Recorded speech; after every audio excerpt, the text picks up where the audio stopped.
నీకోసం ఎదురు చూస్తున్నారు. గుండె చెదిరిన వారిని ఆయన బాగు చేయువాడు, వారి గాయములు కట్టువాడు. కీర్తన 147:3.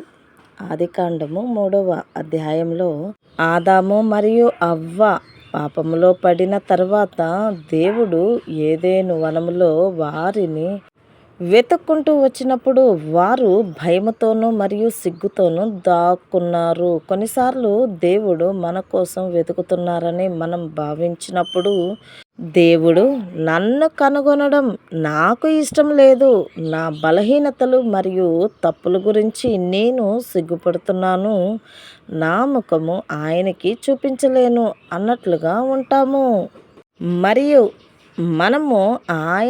మనం చేసిన తప్పుల వరకు వేచి ఉన్నట్లు మనల్ని మరింత కిందకి నెట్టడానికి సిద్ధంగా ఉన్నట్లు మాట్లాడుతూ దేవుడు ఎవరో గుర్తించక పొరపాటు పడతాము.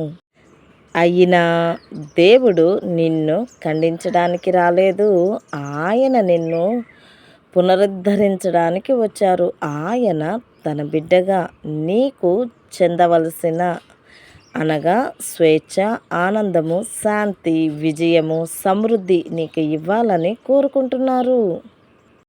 నలిగిన వారిని విడిపించడానికి వచ్చానని యేసయ్య చెప్పారు. లూకాసు సువార్త 4వ అధ్యాయం 18వ.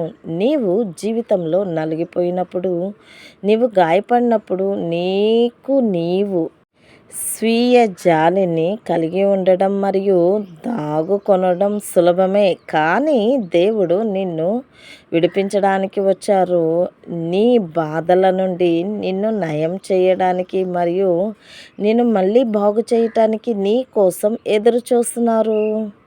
దేవా దీవించుము. ఆమేన్.